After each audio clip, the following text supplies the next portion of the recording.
Yes, ഇപ്പോഴിതാ ഗുരുദാസ്പൂരിലെ പാക് ഡ്രോണുകളെ സേന തകർത്തു എന്ന് പറയുന്നുണ്ട്. അവിടെ നിന്നുള്ള ചില ദൃശ്യങ്ങൾ ഈ ഘട്ടത്തിൽ ലഭ്യമായിട്ടുണ്ട്. എനിക്ക് തോന്നുന്നത് ആ ഗുരുദാസ്പൂരിലെ ദൃശ്യങ്ങളിലേക്ക് പോകാം എന്ന് തോന്നുന്നു. അവിടുന്ന് നേരത്തെ അതിൻ്റെ ചില ഭാഗങ്ങൾ പൊട്ടി ജനവാസ മേഖലയിൽ പതിച്ചിരുന്നു. അത് തകർത്തതിന്റെ ബാക്കിയാവാനാണ് സാധ്യത. ആ ദൃശ്യങ്ങൾ ലഭ്യമായിട്ടുണ്ട്.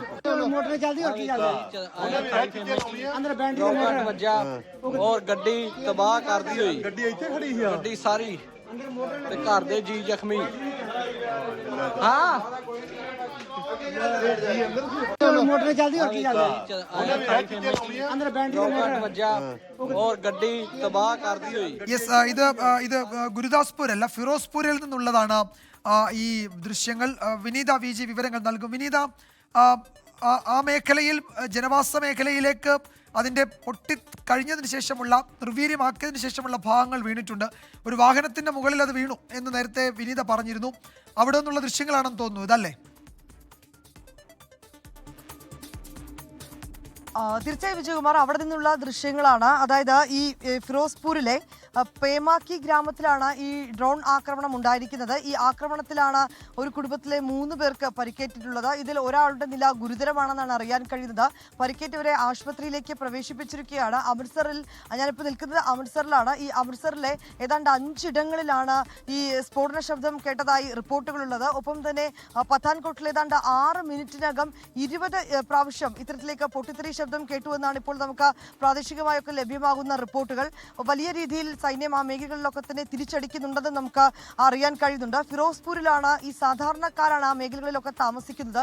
ഈ കൃഷിയൊക്കെ ഉപജീവന മാർഗമാക്കി ജീവിക്കുന്ന സാധാരണക്കാർ താമസിക്കുന്ന മേഖലയാണ് ഈ പഞ്ചാബിലെ. ആ മേഖല കേന്ദ്രീകരിച്ചുകൊണ്ടാണ് ഇപ്പോൾ ഈ ഡ്രോൺ ആക്രമണം ഉണ്ടായിരിക്കുന്നത്. ഈ പരിക്കേറ്റവരെ ആശുപത്രിയിലേക്ക് പ്രവേശിപ്പിച്ചിരിക്കുന്നു എന്നൊരു വിവരം കൂടി നമുക്ക് ലഭ്യമാകുന്നുണ്ട്. ഒപ്പം തന്നെ ഈ ഗുരുദാസ്പൂരിൽ സമാനമായിട്ടുള്ള സാഹചര്യമുണ്ട്. ഗുരുദാസ്പൂരിലെ ഈ പാക് ഡ്രോണുകളെ സേന തകർത്തു എന്നൊരു വിവരം കൂടി നമുക്ക് ലഭ്യമായിരിക്കുകയാണ്. നേരത്തെ തന്നെ ഗുരുദാസ്പൂരിലും സൈറ മുഴങ്ങിയിട്ടുണ്ടായിരുന്നു. പിന്നാലെ അവിടെയും ബ്ലാക്ക് ഔട്ട് പ്രഖ്യാപിച്ചിട്ടുണ്ടായിരുന്നു. വലിയ രീതിയിലേക്കുള്ള ഒരു ആശങ്കയിലേക്ക് പോകുന്ന ഒരു സാഹചര്യം കൂടി നമുക്ക് പറയേണ്ടി വരും. കാരണം കഴിഞ്ഞ ദിവസങ്ങളിലേക്കടക്കം പത്താൻകോട്ടിലും ഒപ്പം തന്നെ അമൃത്സറിലും മാത്രമാണ് പാകിസ്ഥാന്റെ ഒരു ആക്രമണം ഉണ്ടായിരുന്നതെങ്കിൽ ഇന്ന് അത് മറ്റ് മേഖലകളിലേക്ക്, അതായത് സാധാരണക്കാർ താമസിക്കുന്ന ഫിറോസ്പൂർ, ഗുരുദാസ്പൂർ തുടങ്ങിയ മേഖലകളിലേക്ക് കൂടി ശക്തമായ ഒരു ആക്രമണം പാകിസ്ഥാന്റെ ഭാഗത്ത് നിന്ന് ഉണ്ടാകുന്നു എന്നുള്ള റിപ്പോർട്ടുകൾ തന്നെയാണ് നമുക്ക് ലഭ്യമാകുന്നത്.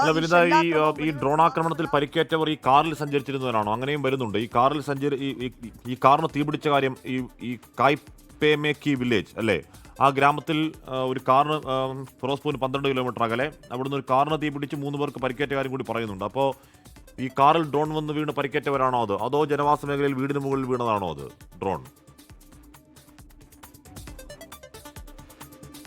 ഹാഷ്മി, ഇതുമായി ബന്ധപ്പെട്ട് നമുക്കിപ്പോൾ ലഭ്യമാവുന്ന റിപ്പോർട്ടുകൾ ഈ ജനവാസ മേഖലയിലേക്ക് ഡ്രോൺ ആക്രമണം നടത്തിയിട്ടുണ്ടായിരുന്നു എന്നുള്ളത് തന്നെയാണ്. ഇവിടെ ഒരു കാറ് ഇത്തരത്തിലേക്ക് കത്തി എന്നൊരു വിവരം കൂടി നമുക്ക് ലഭ്യമാവുന്നുണ്ട്.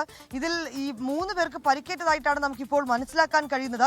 ഈ 3 പേരെയും പരിക്കേറ്റ 3 പേരെയും ആശുപത്രിയിലേക്ക് പ്രവേശിപ്പിച്ചിരിക്കുകയാണ്. ഇവർ ഈ കാറിൽ സഞ്ചരിക്കുകയായിരുന്നു എന്നുള്ള കാര്യം നമുക്കിപ്പോൾ സ്ഥിരീകരിക്കാനായിട്ടില്ല. ഈ പേമാക്കി ഗ്രാമത്തിലാണ് ഈ സംഭവം ഉണ്ടായിരിക്കുന്നത് എന്നുള്ളത് നമുക്ക് സ്ഥിരീകരിക്കാൻ കഴിയുന്നൊരു വിവരമാണ്. ഈ മേഖലയിലെ ജനവാസ മേഖലകൾ കേന്ദ്രീകരിച്ചുകൊണ്ടാണ് ഈ ഡ്രോൺ ആക്രമണം നടത്തിയിട്ടുണ്ടായിരുന്നത്. ഒരുപക്ഷെ ഈ ഡ്രോൺ പതിച്ച ഈ കാർ കൂടി കത്തിയതാകാമെന്നൊരു വിവരം, ഒരു പ്രാഥമിക വിവരം കൂടിയാണ് നമുക്ക് പറയാൻ കഴിയുക ഈ ഘട്ടത്തിൽ. പക്ഷേ ഇപ്പോൾ 3 പേർക്ക് പരിക്കേറ്റിട്ടുണ്ട്. പരിക്കേറ്റവരെ ആശുപത്രിയിലേക്ക് പ്രവേശിപ്പിച്ചിരിക്കുന്നു എന്നൊരു വിവരമാണ് നമുക്ക് ലഭ്യമാകുന്നത്. അതിൽ ഒരാളുടെ നില ഗുരുതരമാണെന്ന് കൂടിയാണ് അറിയാൻ കഴിയുന്നത്. ഈ സാധാരണക്കാർ താമസിക്കുന്ന മേഖലയാണ് ഈ ഗുരുദാസ്പൂർ, ഫിറോസ്പൂർ തുടങ്ങിയ മേഖലകളൊക്കെ തന്നെ. ഈ ഗുരുദാസ്പൂരിലും ഇത്തരത്തിലേക്കുള്ള ഒരു ആക്രമണം, ഡ്രോൺ ആക്രമണം നടന്നതായിട്ടാണ് അറിയാൻ കഴിയുന്നത്. പത്താൻകോട്ടിൽ ഏതാണ്ട് 6 മിനിറ്റിനകം 20 ഇടങ്ങളിലേക്ക് സ്ഫോടന ശബ്ദം കേട്ടുവെന്നാണ് അവിടെ നിന്ന് ലഭ്യമാകുന്ന റിപ്പോർട്ടുകൾ. അവിടെയും ഈ അമൃത്സർ, ഫിറോസ്പൂർ എന്നിവിടങ്ങളിലും ഡ്രോണുകൾ കണ്ടെത്തിയിട്ടുണ്ടെന്നാണ് നമുക്ക് ഇപ്പോൾ ലഭ്യമാകുന്ന വിവരം. ഒപ്പം തന്നെ പത്താൻകോട്ടിൽ ഡ്രോൺ സൈന്യം വെടിവെച്ചിട്ടുന്ന വിവരം കൂടി നമുക്ക് ലഭ്യമാകുന്നുണ്ട്. അമൃത്സറിൽ സ്ഫോടന ശബ്ദം കേട്ടതായി ഒരു വിവരം കൂടിയാണ് ലഭ്യമായിരിക്കുന്നത്. ഗുരുദാസ്പൂരിൽ സമ്പൂർണ്ണമായിട്ടുള്ള ബ്ലാക്ക് ഔട്ട് ഏർപ്പെടുത്തിയിരിക്കുകയാണ്. അവിടെയും ഡ്രോണുകൾ വെടിവെച്ചിട്ടതായ ഒരു വിവരം കൂടി ഇപ്പോൾ ഘട്ടത്തിൽ ലഭ്യമായിരിക്കും. ശ്രീനഗറിലെ ഡ്രോൺ ആക്രമണം ഏതാണ്ട് സ്ഥിരീകരിക്കാൻ കഴിയുമെന്ന് തോന്നുന്നു. Drone interceptions reported here in Srinagar. The distance തട്സ് എന്ന് പറഞ്ഞാൽ അത് എന്താണ്, അതിനെ നിർവീര്യമാക്കിയ ശബ്ദമാണ്, പൊട്ടിത്തെറി ശബ്ദം കേട്ടത് എന്നൊക്കെ ചില മാധ്യമപ്രവർത്തകർ ട്വീറ്റ് ചെയ്യുന്നുണ്ട്. വിനീത, ശ്രീനഗർ എയർപോർട്ട് സുരക്ഷിതമാണ് എന്ന വിവരം കൂടി ഉണ്ട്. പക്ഷേ ഔദ്യോഗികമായി അവിടെ എന്ത് സംഭവിച്ചു എന്നതിന്റെ മറ്റു വിശദാംശങ്ങൾ വരാനിരിക്കുന്നതേ ഉള്ളൂ.